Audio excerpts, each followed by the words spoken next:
G'day Art Snackers, my name is James and welcome to another month of ArtSnacks Box Freestyle, where we take the supplies from the ArtSnacks Plus box, experiment with them to within an inch of their lives, and then hopefully create a masterpiece for the hashtag ArtSnacks Challenge. Today's fun fact is a little weird, but when I was a little boy, I honestly thought one day I would compete as a rhythmic gymnast in the ribbon category at the Olympics. I've always had a fascination with satin ribbons, and even when I was like 6 years old, I was grabbing kebab skewers and tying crepe paper ribbons to the end of them just to flit about the house. It also kind of translated into my obsession with Barbie dolls with really long hair, and taking them in the bathtub and also at like local swimming pools and just watching their hair just float in the water. I don't know what it was. I think I've always had a fascination with the look of floating. So what is a weird fun fact about you that you feel like sharing today? Let's also jump into the May 2021 ArtSnacks Plus box and get to experimenting.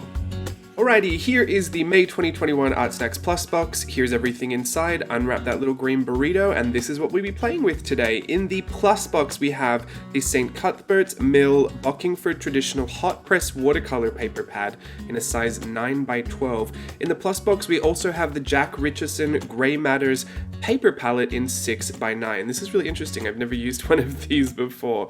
So yeah, I'm excited to get into that. We also have the Royal Talons Extra Fine Gouache, 2 tubes. I got white and vermilion. The King Art Original Gold 9800 series Golden Taklon Dagger brush in size 3/8. We also have the General Pencil Co. Kimberly Graphite pencil in 2B, as well as the Tombow Mono Dust Catch eraser. And as per usual, we have our Art Snacks sticker and our little lollies. Let's push all of this to the side, get set up, and get to experimenting.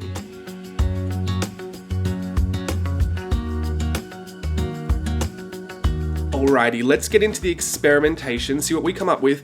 I want to do today a little differently, and I want to kind of tell you what's going through my head and why I made the decisions I made as I went along. I think that's always kind of fun to listen to someone's thought process, so let me just dive back into my own head for a second and just explain what's going on. First and foremost, I put multiple dots of the color, the gouache, onto that palette just so that I could keep my tints in different areas of the palette.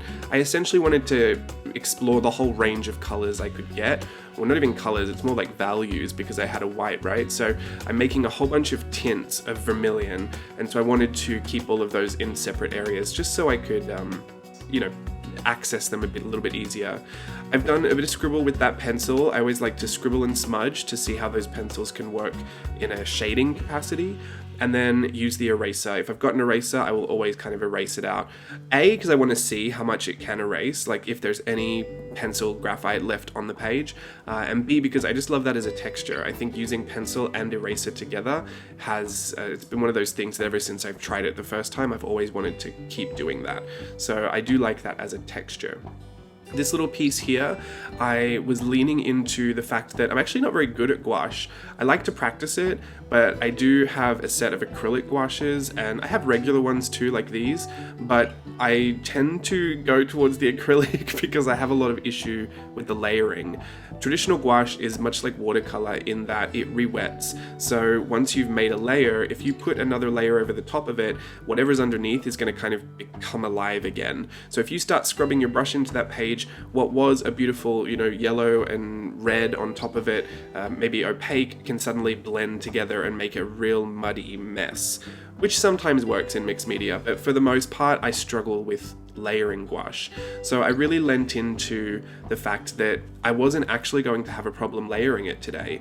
The reality was that I could just keep adding red and white, red and white, red and white, and I wasn't going to get any muddy colors because I was just actually going to get different values of vermilion. So this was actually really nice for me to play this way, and it's never really occurred to me before to take out that step of making muddy colors to practice the actual thing, the thing about gouache that I struggle with the most, which is consistency. I tend to not be able to mix the right consistency. I know people say, you know, like 2 parts water, 1 part gouache, or like everyone's got a little thing that they remember. For me, it's a feeling, and I know when I get it right, but also I'm not so sure when I'm getting it wrong. Does that make sense? Like sometimes I'll think, yeah, I'll know when it's right, but then sometimes it's wrong and I'll think, maybe this will work. And that's a problem for me. I need to be more confident. And I actually just think that comes with a lot of practice in mixing the consistency properly. So that's what I'm playing with today and really giving myself time to learn. If you notice this happens over and over and over again, this same process, I actually create a mid-tone, which is a value right in the middle of that white and vermilion, somewhere just kind of like a light salmon color. I make a mid-tone and then I put in the highlights, which is everything lighter than that color, and then I put in the shadows, which is everything darker and right up to the actual full strength vermilion. So what I'm playing with here is light and dark, highlights and shadows, and essentially a mid-tone as well. That really helps. And then you've got the pencil in there, so if you really wanted to add a black or like a dark shadow, you can add it with the pencil and then some of that texture. This was such a really useful, wow, good English for me today. This was a very useful play process, and even though I'm not doing any kind of crazy experiments like from before, I mean, it's very typical. I'll probably always put a puddle of water on the page and dip supplies into it because I just love to watch it, but it was really helpful in getting used to these supplies that I typically find myself struggling with. Also, this little session I'm about to do here, I was in love with this Dagger brush. I have wanted a Dagger brush for a long time, and it's always one of those things I just forget to put in my cart when I'm shopping. So how much do I really want it, right? But I've really loved watching people use Dagger brushes, especially in urban sketching, since they can create that really nice clean edge. They've also got that really beautiful flow to them. And much like my fun fact, I love the look of floating. So that brush just gave me all of that feeling, all of that ribbon flying in the wind motion, and I am absolutely obsessed. It's one of my new favorite brushes, and I'm going to use it in everything, especially mermaid tails, which I'll get to. My piece today is a mermaid. I know, shock horror, mermaids for mermaid, who knew? I'm actually not competing, well, wrong word. Participating. Sometimes it feels like a competition, right? I'm not participating in mermaid this year. I've actually done it a bunch of times before, but I don't really feel the need to do that challenge this year. I typically do a lot of mermaid art anyway, just because that's something I've loved since I was a little boy, but yeah, instead I thought this would be my contribution to mermaid. So I'm going to submit this as my one full contribution to mermaid today, and I had a really great time doing it. You can see just behind the little face that I've drawn there, I've got that fishtail texture. When I was finger painting, that was just a complete random accident. I wanted to just dip my fingers in the paint. I don't know why, I feel like doing that sometimes. But I wanted to see what would happen if I could get a nice texture with that. And since I was just layering it over the top of each other, I saw this mermaid tail texture appear. So, I mean, a whole bunch of happy accidents led me to the final piece today, and I'm really glad that I had this time to play with gouache and become a little more confident with it. I'm not going to say I really made it to the point where I feel like I am a gouache master, but every little bit helps, right? Like every little play session, every little 10 to 15 minutes you can carve out for yourself to try something that you don't feel super confident at really does help. And today doing mermaids was just another reminder to me that, you know, when I'm learning something, when I'm doing something that is difficult for me, I don't need to make the challenge even more challenging by doing something I don't know. So I fully encourage you, if you're learning something or you're trying something new that you don't feel super confident at, do it with subject matter that you really do feel confident with. If you love to draw faces and you feel confident drawing faces or cartoons or eyeballs, like lots of people draw eyes, if you feel really confident with that and you're struggling with gouache like me, do that today, because I think you're more likely to be motivated to see that process through, and that is exactly why I just stuck with what I knew subject matter wise and just went with mermaids and, you know, feminine faces, feminine forms, and it was a really fun process. So this is all my experimentation. Let's crack out the Hobonichi and do a few thumbnail sketches for our final piece.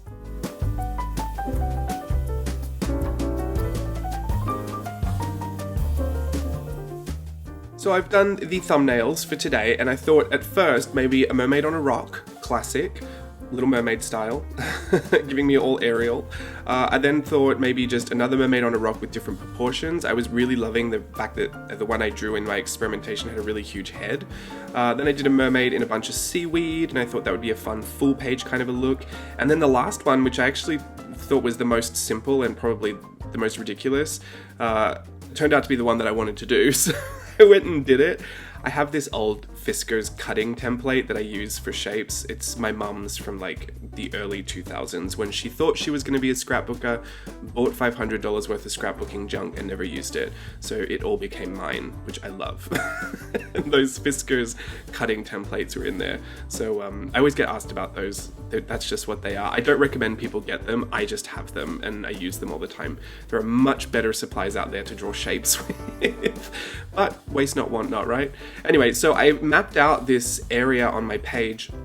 I have also lately been doing, this all goes hand in hand, trust me. I know I'm on 600 tangents today. I'm just really excited with how this turned out. I've been doing a lot of Mary Blair studies, and gouache and Mary Blair, I mean, those words are synonymous. She was just one of the most incredible gouache artists ever, really, and I mean, revered to this day as having not only a mastery of that particular supply, but also being one of the most ingenious color theorists in the world, I guess. Those are all titles I've just made up in my head, but if you know anything about Mary Blair's work, specifically a lot of the concept art that she did for Disney films, you'll see a lot of gouache and a lot of techniques that Mary uses. One in particular that I just don't know if I'll ever be able to get the handle of. It's a technique that I like to call confidence, which comes with time and practice. Mary Blair was super confident with her gouache application. But another thing that I've been really noticing in pulling apart a lot of her style and studying it for myself has been texture, and the different ways that Mary used texture to separate different parts of her image. So, and the fact that they were really overly simplistic. So this was kind of a fun challenge for me, thinking, well, I'm going to choose the really simple layout and I'm going to add texture to these different sections to be able to distinguish them from each other. Since I'm only going to use vermilion and white, there's not a lot of opportunity to use color to separate everything, which is typically how I would, in any other way, pull focus or pull attention. So I decided to use the texture to really show the difference. I've mapped out the sky. I've used my washi tape there just to make clean edges, and I did a really nice wash, loose kind of sky effect. And then in the water, I added a lot more texture and a bit of a deeper color, just so that I could really separate that horizon line and show you that the mermaid is in the water rather than floating up in the sky. Although now that I say that, that would have been an interesting look too. I'm using the washi tape to also mask off the bottom of the face, and that is because I want her kind of sitting out of the water a little bit. This is such an obscure reference, but if you've seen that episode of America's Next Top Model where they only just peek out of the top of the water, I'm talking like this is in the 2000s. My brain must be in the 2000s today. But if you know, that's the reference I was thinking of.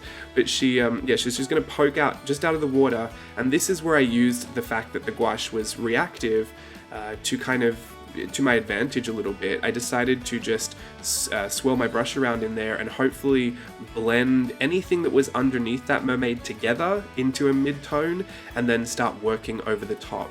This happened in many layers, and I left a lot of that process in. I did have to speed it up because it took about, I would say, 20 minutes just with all this layering. I didn't want you to sit through the whole thing, but I wanted you to see just how many times I fiddled over and over and over again with the shadows, the midtones, and the highlights. I just don't want you to get any impression that I feel super confident with this and that it all happens easy. It definitely doesn't. This is something I struggle with, and I think it's really good to be able to show that. So just take note of that. If you're doing this in 55 layers, you're not wrong. You're exactly where I'm at. So I'm just reworking it and trying to build up that tonal value in a way that really makes her look three-dimensional, even though I've only got a vermilion and a white gouache to play with today. Spoiler alert, twist ahead, I turned out to really love it. I thought it worked really wonderfully.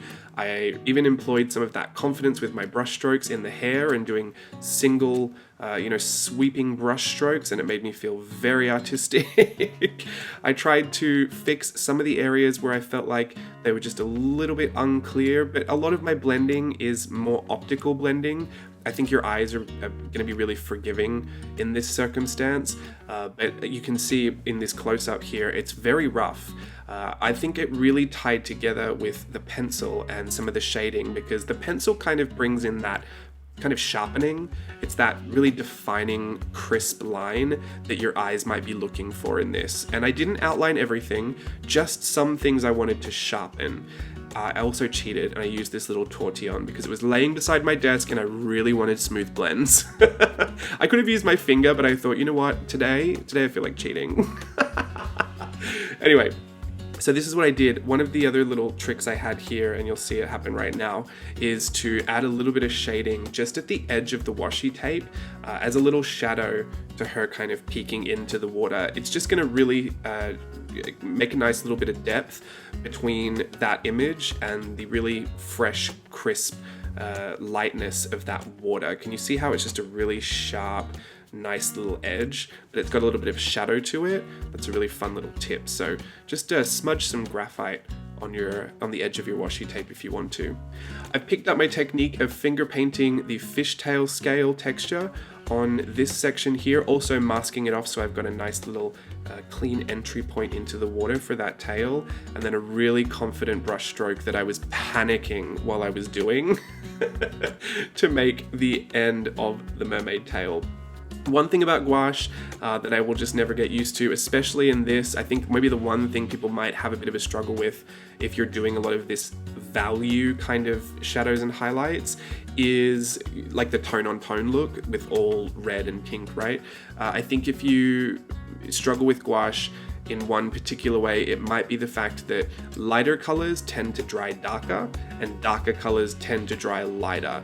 It is one of the most fascinating problems with gouache, and I swear it doesn't happen with anything else, but it's one of those things that is a little tricky if you're trying to do a lot of this mid-tones, shadows, and highlights, because until it's dry, sometimes you can't even really tell what color you've just put down. So I'm gonna leave you with some of these close-ups. I will join you again for the outro.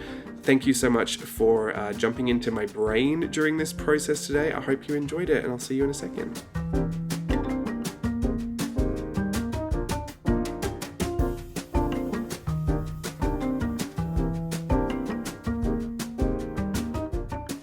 There we go, all finished. I hope you enjoyed that video.